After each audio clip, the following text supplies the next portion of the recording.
Hey everybody, it sure is cold out there.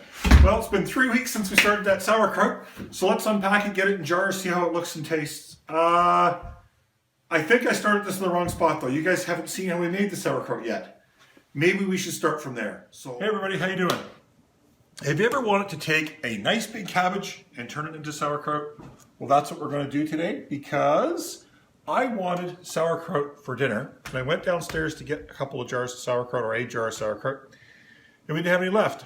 So I'm not going to have any for tonight's dinner, but I will have some in a couple of weeks. So today we're going to take this cabbage and we're going to turn it into sauerkraut. You're going to need a few things. So you're going to need a sharp knife. Make sure the knife's good and sharp. Makes it a lot easier to cut up your cabbage. You're going to need a cabbage. You're going to need a nice big bowl.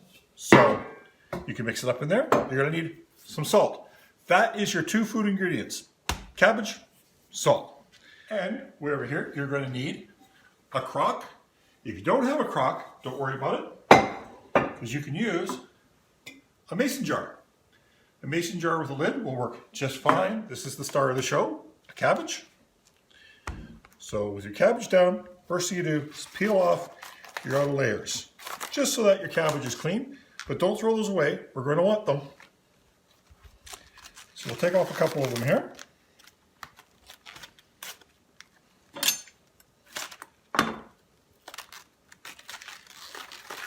All right. Now, we all know how to core a cabbage. I don't really like to core cabbages.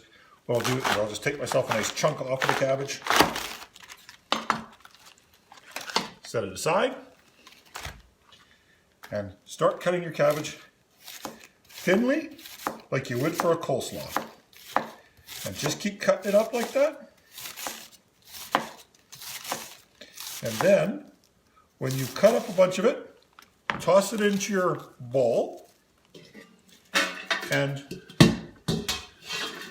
mix it up. Okay? So, we're going to cut up this cabbage, we're going to throw it all in the bowl, and then we'll show you the next step. So just keep cutting up your cabbage like that until you're done.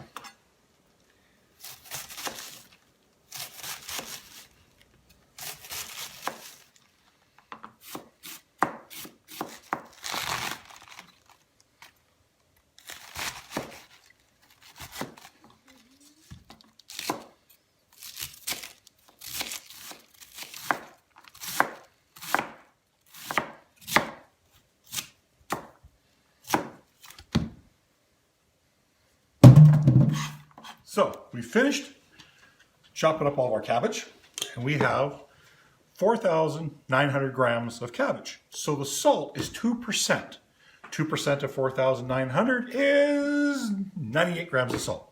So we're going to weigh out 98 grams of salt, and then we're going to start adding it to our cabbage, and we'll show you how that's done. All right, so we have our 98 grams of salt taken from here. Remember, kosher salt, sea salt, coarse salt, not iodized salt, not table salt. Very important. So we have 98 grams of kosher salt, and we're going to start mixing that into our cabbage. What we want to do is layers. So we're going to put in some cabbage, and you got to kind of judge how much salt you're going to put on each layer so you still have salt at the end. Throw it in. I got one of my extra skins on there.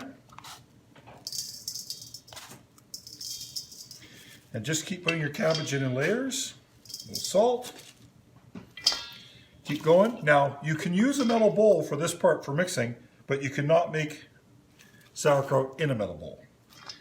So this mixing part we can do here, but then we're going to have to transfer it into our crock, of course, for the fermenting phase. Start massaging it in there.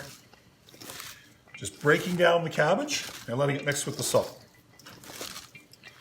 Now that one head of cabbage had more cabbage than my big bowl would hold. So we've got some in a small bowl, some in a big bowl.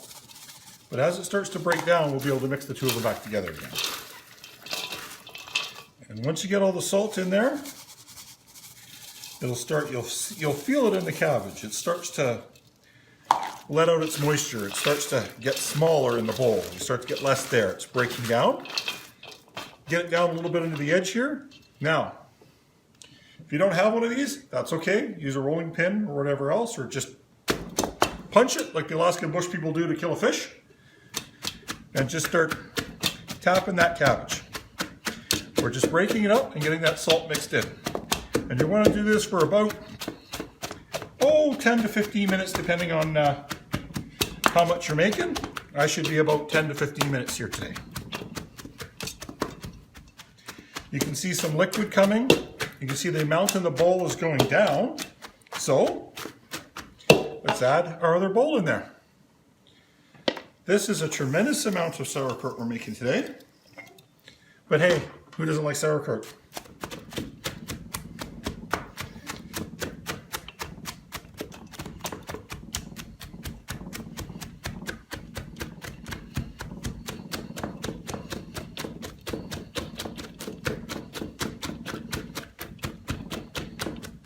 All right, so you remember that huge pile of cabbage we had in the bowl?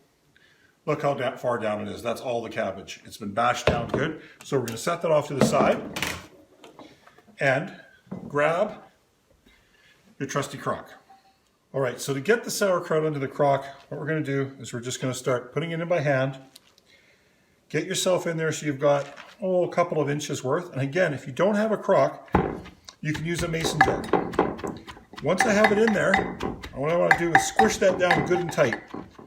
Put some more cabbage in, and you just keep repeating this process. I don't know if you can see this or not on the camera. See that water running there?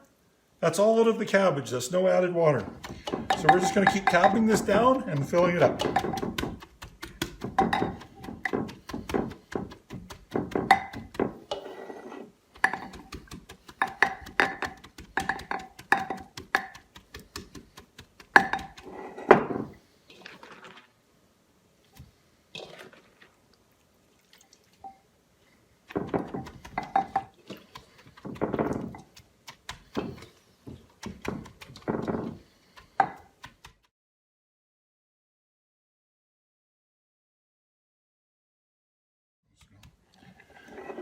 So you can see that head of cabbage that was too big for that huge stainless steel bowl isn't even filling my crock. That's awesome. So we're going to keep tapping this down. Now this is the last of the cabbage and the water that came out of the cabbage from bashing it with the salt. Now, remember I said those leaves? So those cabbage leaves that I had, I'm going to place those on top of this. It's going to be a little bit of a skin on the top of leaf cabbage. Then on top of this, because I've got water at the top, so I'm happy. On top of this, add your weights. Now if you're using a mason jar and you bought one specifically for sauerkraut, it'll have weights for it. If not, find a nice flat rock that fits in the top, boil the rock for 5 minutes, sterilize it, and then use it inside.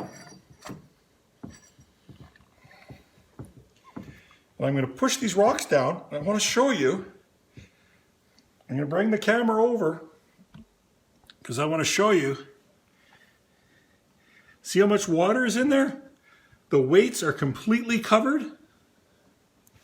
Remember, the big secret here is 2% cabbage weight is salt. Sprinkle your salt throughout. And the last thing you want to do now is place your lid on. Your lid goes on, and we're going to talk a little bit about this in about 2 weeks. We will open it up. We'll show you what it looks like, or maybe in between there in a weekend we'll open it up and talk to you about it. But this should be ready in a few weeks, and then we'll jar it up, put it in the fridge, and we will enjoy sauerkraut again for however long this lasts. Well, everybody, sure is cold up there. Well, now that you've seen how to make sauerkraut and you've been waiting 3 weeks, it's time that we unpack it, give it a try, get it bottled up, and we'll give her a taste. All right, let's open this up, have a look, and see what we've got.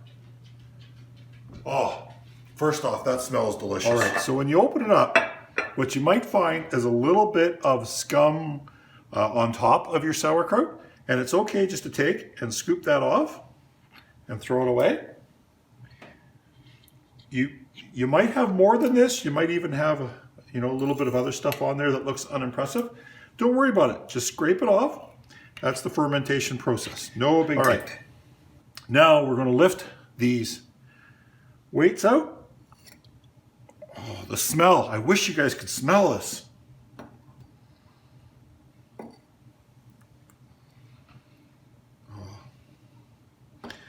Lift those out.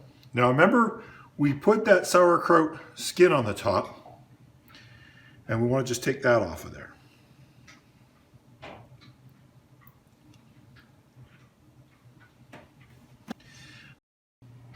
All right, now that we've got everything other, let's give this a try.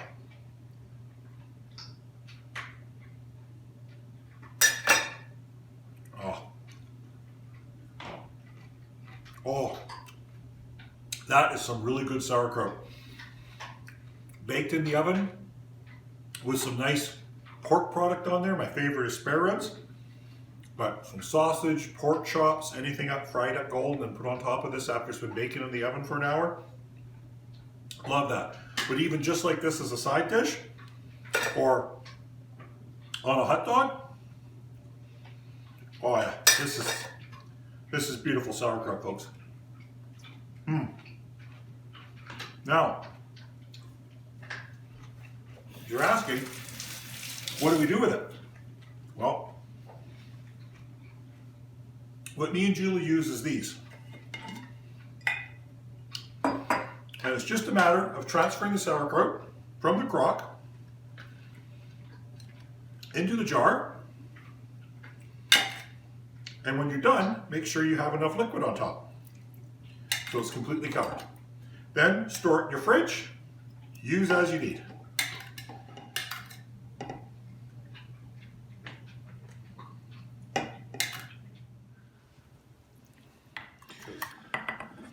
All right, just like when we tapped it down to get it in the crock, when you put it in the jars, make sure you tap it down. And again, if you don't have one of these, a rolling pin works great. But just get it all tapped down in there because you want to make sure everything is under liquid.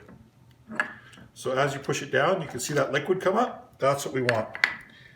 That, my friends, is a completed jar of sauerkraut. Ready for the fridge, ready for the oven, ready for the frying pan, ready for on top of your favorite hot dogs. Take care, everybody. Bye-bye.